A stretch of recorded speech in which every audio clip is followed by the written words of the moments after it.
Hi, and welcome back to another episode of The Breakdown with Bethany. I'm Bethany Braun Silva, and today my guest is my colleague and friend, Amaya Woodley. Amaya is the editorial director of mom.com, so we're going to be talking all things motherhood, everything from doulas to breastfeeding and all those things in between. So definitely check it out.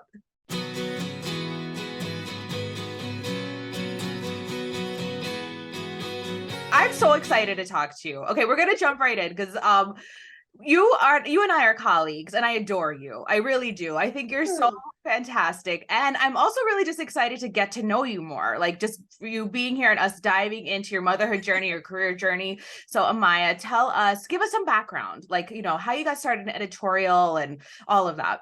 Yeah, so crazy thing is, so if you don't know already, I'm the editorial director of mom.com, right?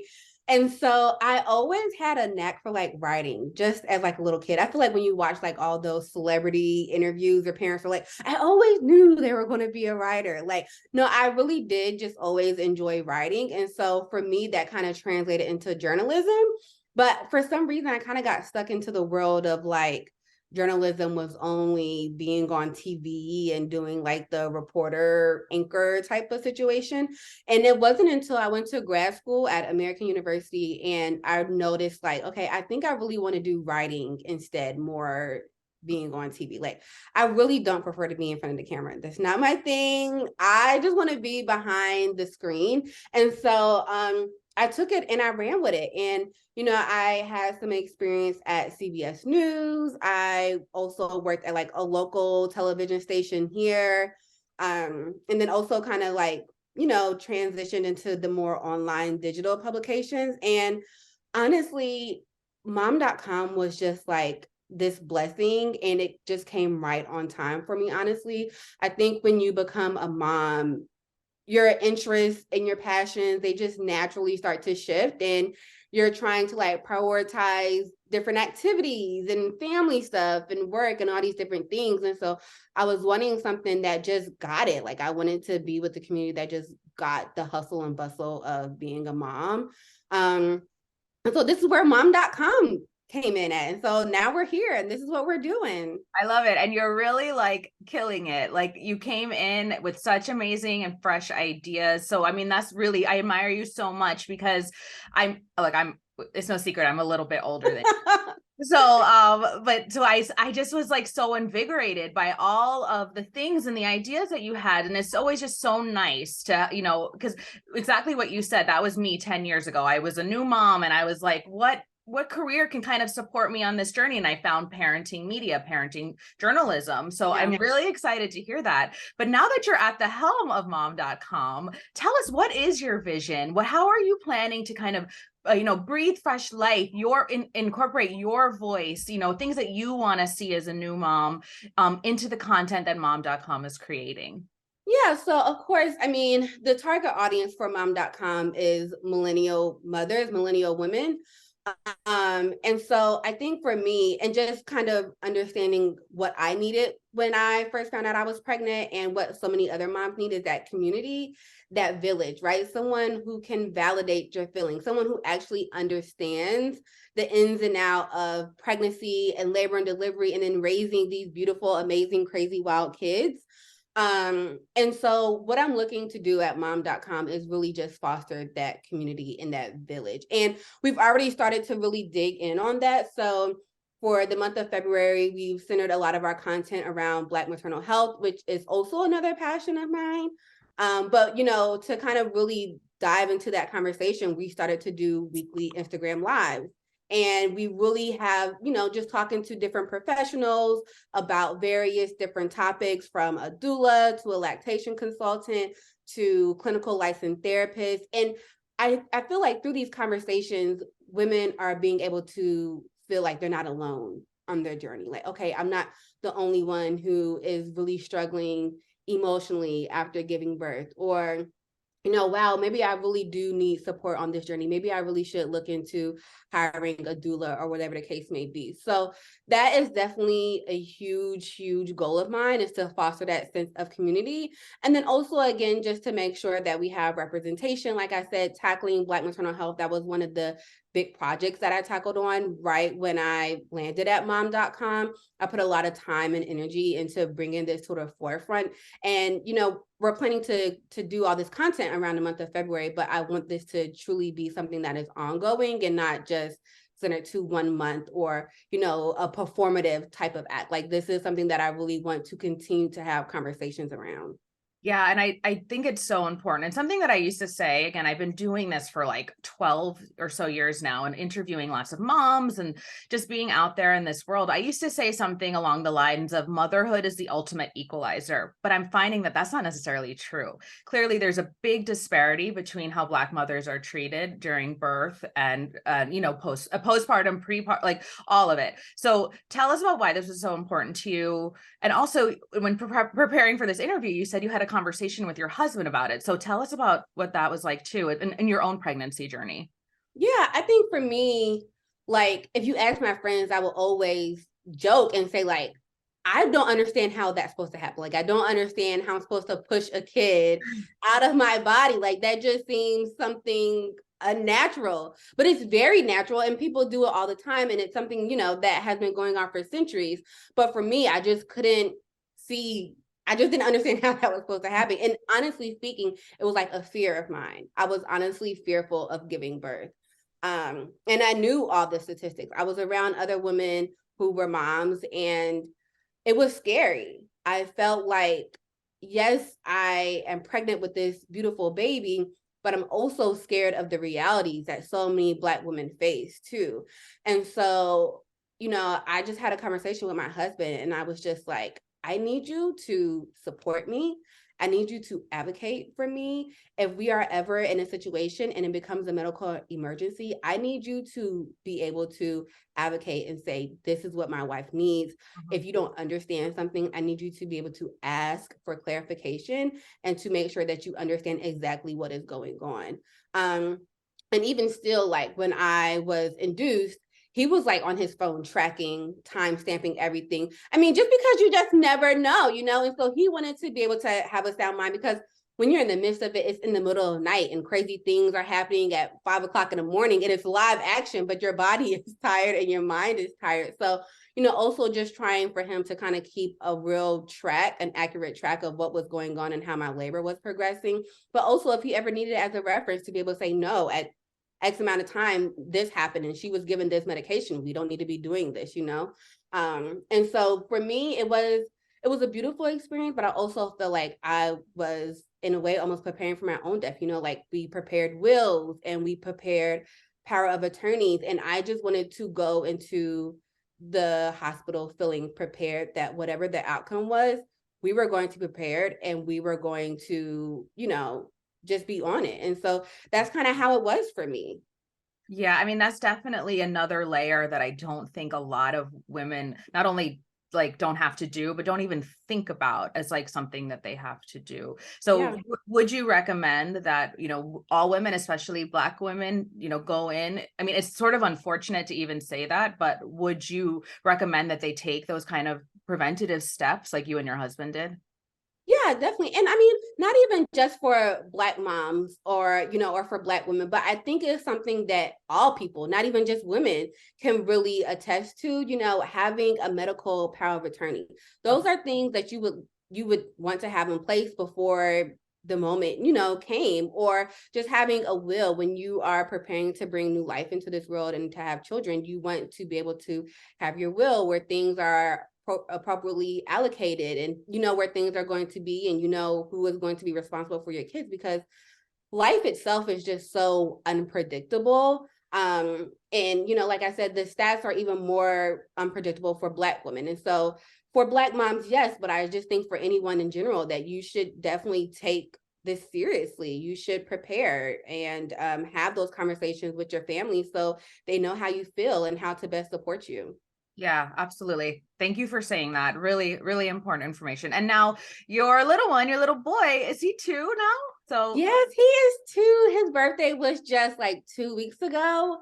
that, And I've had so many people say to me, like, it goes by fast. I'm just like, okay.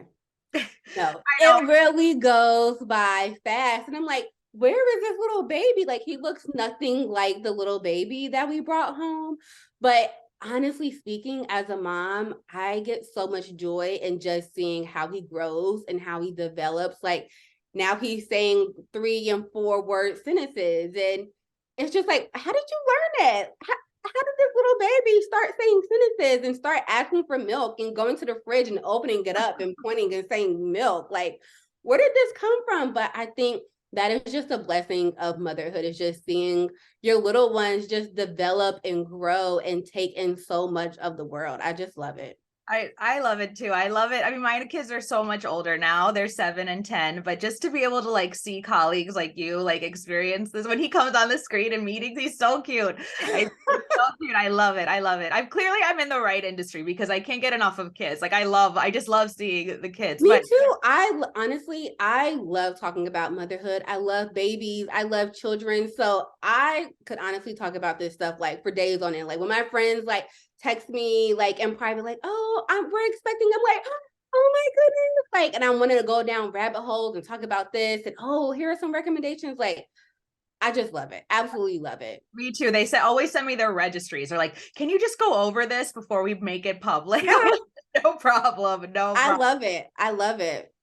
Okay, but I do want to talk about your breastfeeding journey because and when I was going over this notes again, like I've been doing this for 11 years. I feel like there's nothing you can throw at me that I don't know, but I didn't know what this was. I had to look it up. Is it D-mare? Like, how do you say this? And So I pronounce it as like Demer. I don't know exactly okay. like the correct way to pronounce it, but I think it's like dys dysphoric Yeah. milk something reflux. Like, and so basically, I don't know the exact medical terminology for it, but in layman's terms, it's basically when you start to nurse and you have your first letdown.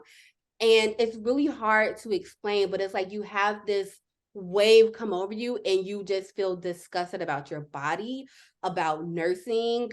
Um, it's just like about the world, honestly. It's just like, I hate this. I hate what's going on. And I think with the intense emotions that you're experiencing from your hormones postpartum in that 4th trimester, it really made my breastfeeding journey difficult. And I remember, so I was pregnant. I gave birth during the pandemic. And I also had so many friends who were also pregnant and gave birth during the pandemic. And I remember seeing so many of them just like love their breastfeeding journey and was sharing how amazing it was. And I was like, I don't have that same feeling. Like, I don't get this euphoric feeling of happiness and bliss. And I don't love breastfeeding. And I wasn't seeing people talk about that. And I wasn't seeing people talk about this huge emotional wave of just disgust come over them. And so I was like, this has to be something, because I knew it wasn't like necessarily postpartum depression, because it literally only happened during my letdown. Okay. And so I started to research like feeling sad when breastfeeding, and all these articles came up, and I was like, I had never seen this. And I had took a breastfeeding class before giving birth, and this is not something that I had ever heard of. So I was literally having to educate myself on what it was. And when I saw it, I was like, this is it. This is it. And so, it was really hard for me to make the decision to stop breastfeeding. But I think for me mentally, I had to. I had to, because the emotions that would just come over me, it was like no other. And I felt disgusted in my own body. And it was just not an enjoyable experience. And I would try to push forward. And the more that I pushed forward, it would just make me feel even more like overwhelmed and sad about not having a pleasant breastfeeding experience. Yeah, I mean, that's so telling, I think, of mothers in general, just like pushing through, like ignoring Yeah. the signs, right? Like of our, like what our body is telling us. And so just so I know, because you did research online, but did you ever consult with your doctor about this? And So what I never spoke to my doctor about it. I went to go see a lactation consultant like multiple times. I feel like I was at my lactation consultant's office probably like once a week, because I was just, having such a hard time. And so she wasn't able to like medically diagnose me with what I was experiencing. But when I told her, I'm like, I think this is what's going on, she was like, oh no, you're definitely on the right path. That's, and she was telling me that she has started to see some other women come in with very similar experiences as well. But, she just wasn't in a place to medically diagnose me. But yeah, I mean, she was able to validate definitely what I was going through, and has said that she had noticed other women coming in and having similar experiences. But I do know just in my research that it's not commonly researched. Like there's not a lot of knowledge on exactly what this is and why it impacts women, and what type of women it impacts, the hormone imbalance or whatever the case may be. There's just not a lot of medical research behind it. So it was really just down to my own research and kind of just talking to my lactation consultant.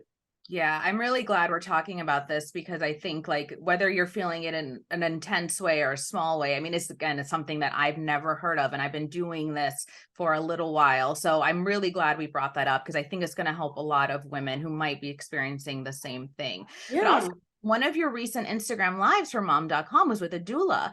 So Yep.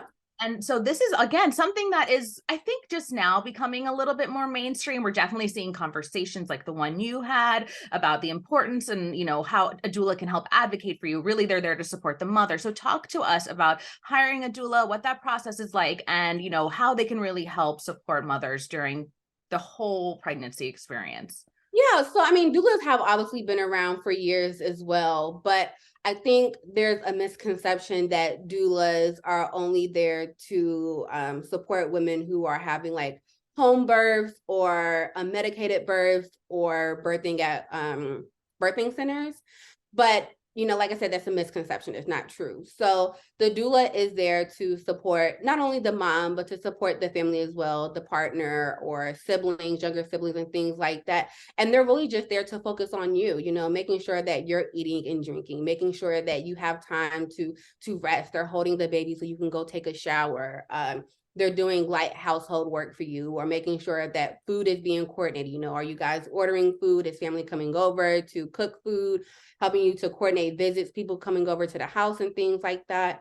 And then also they have different types of, doulas. So there are doulas that even come overnight to make sure that mom and dad are being able to get some rest at night, and they're caring for the baby and bottle feeding the baby at night and things like that. But then also during the pregnancy, just giving you different type of tips and tricks on how to really prepare your body for labor. One of the favorite things that my doula taught me was just like the counter pressure when you start to feel contractions. So helping you with things like that.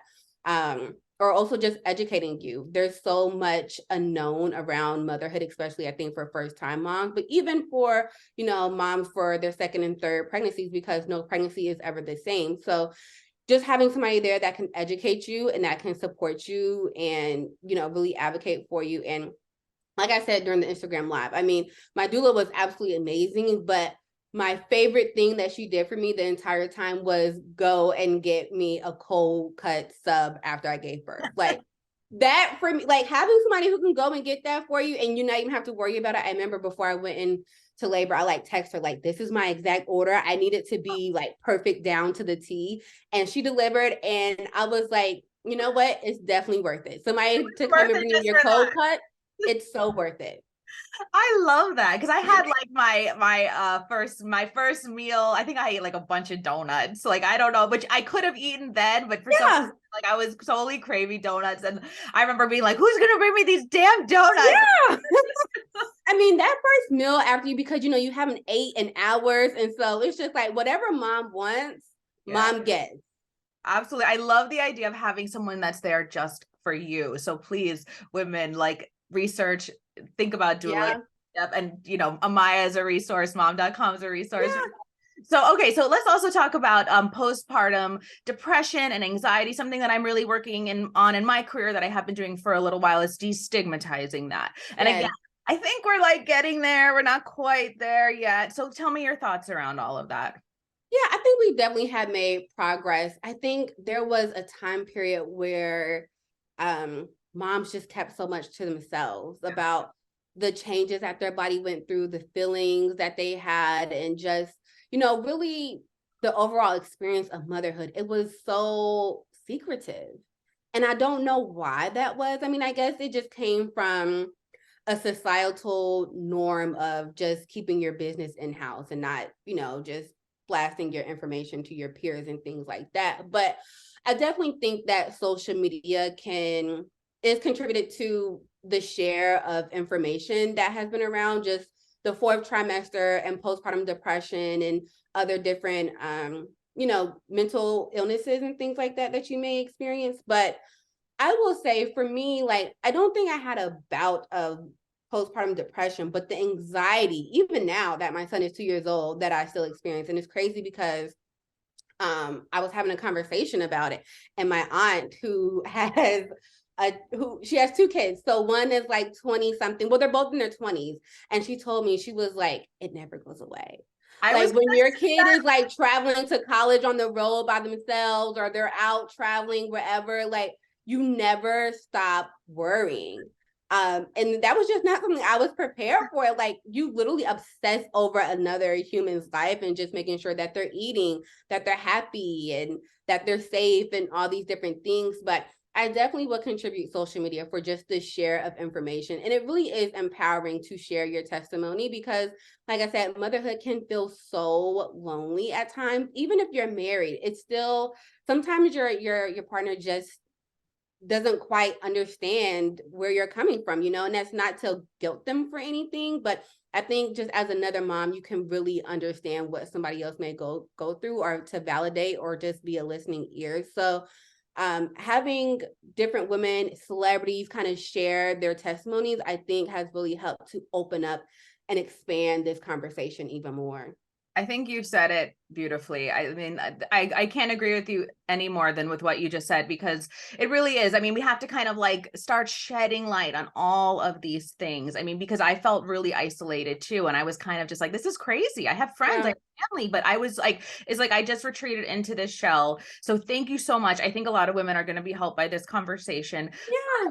I do want to do this these spitfire questions, and full disclosure, this is Amaya's idea, and I'm so excited because I've never done anything like this. I'm reading through these. I can't wait to. All right, are you ready? Are you ready? I'm excited. I don't even even though this was my idea, I have no idea what I'm about to say here. So I'm super excited to see what comes from this. Do it. Oh my God. Okay, Amaya. First thing that comes to your mind, your first thing that pops into your head. What do you prefer to carry? A diaper bag or a fanny pack? Definitely a fanny pack. I don't like bulky things. Love that. I know there are diaper bag fanny packs now that was not existed. That did not exist when I had my. All I need is like a diaper and maybe an extra pair of pants. That's it. There you go. All right. All right. Solo trip or a staycation? I would love to do a solo trip. I don't think I have the guts to do it, but I would love to do a solo trip. I would just make sure that anxiety is in check, right? Because if you're gonna be right, exactly. All right. Are you a night owl or you wake up or so stay up late or wake up early? Definitely a night owl. I could stay up to 1, 2 o'clock in the morning to get everything done, but please do not wake me up early. Oh my gosh, we're opposites there. All right. If you could buy any food right now, what would it be? Is it a sub? Is it a It's definitely not a sub, even though I do love a good sandwich. It probably would be ramen. I love ramen. Okay. What is something on your bucket list? That's a good one. I don't know. I think I would love to. Well, I will say this. One of my items on my bucket list was to see Serena before she retired. So I'm really bummed that wasn't able to happen. I But really now she'll think have more time for interviews. Exactly. There you go. But you know what? I still would love to go to a tennis match, like to a Wimbledon. I've never gone to an official tennis match. So I think like being able to see Naomi, I would love to do that. Okay, there you go. Make it happen. Put it out there in the universe. All right. Favorite summer activity? Just being at the beach. Yes, me too. And you have good beaches down by you, right? Yeah. Okay, good. All right. What flavor ice cream would you be? Definitely something with caramel, like all throughout, with brownie chunks and all that stuff. Nice. Okay. What is one thing that annoys you? I know that sounds crazy, but I really hate when people drag their feet when they walk. Ooh, I like that. Okay. I'm a New Yorker. I really like that, actually. All right. Describe yourself in 3 words. Funny, unpredictable, and nosy. I'm very nosy. Okay. All right. What would you do on Mars by yourself? Honestly, I probably would just binge watch Netflix. I love the Great British Baking Show. That's like my weakness. I would just probably crawl into bed and watch that. Okay. And now where would you go if you were invisible? I probably would just like sit in my husband's office all day and just see how he works. All right, I like that. All right, the most interesting thing in your purse right now. Mm. Honestly, it's probably nothing interesting, but it's probably just like a bunch of crumbs. I need to clean my purse out. Okay, I have, there's this thing on Amazon because I'm a shopping editor. It's like a sticky ball and like I'm gonna send it to you, and it just, you just drop it in your purse and it gets all those crumbs I out. need that. I need that. That to you after this. Okay, what's an album you're taking with you to an island? Renaissance. Are you gonna go on the tour? Renaissance. I'm claiming it. Okay. I'm claiming it. All right, tell me about your most horrible haircut and how old you were. You guys, and this wasn't even that long ago. In college, I decided to get like a quirky haircut, and it was like short on one side and long on the other side. The stupidest decision I've ever done. No, just the quirky haircut is always a bad idea. Yeah. Okay. Tell me about your lowest grade you ever got in school. I definitely had I may have had an F in college because I was on academic probation, like my freshman year of college. So I probably had like an F, definitely. Okay. If not an F, a couple of Ds. Okay. I'm saving my favorite one for last. This is the second to last question. All right, a food you would never give up. Sushi. Okay. All right, this is my favorite question on this list. That is the last one. Cake pop or hip hop? Definitely hip hop. You guys, I do not have a sweet tooth. I can go without sweets, no problem. I'm definitely choosing hip hop. All right, so besides Beyonce, well, she's not really, she's into the dance world now, but who's your favorite artist and hip hop artist? Oh, that's a good question. Probably 21 Savage. Oh, okay. All I right. know that's really left field, but I love 21 Savage. They're new too. Like they're like newer. All right. Yeah. Oh my gosh, Amaya, this was so fun. I'm so happy. Yeah. I love this. This was a great conversation. I agree. I can't wait for people to hear this. And thank you so much. I'm really looking forward to just watching all the amazing things that you create and lead on mom.com. Obviously, I support you. And I just love being your colleague. So Awesome. Thank you so much, Bethany.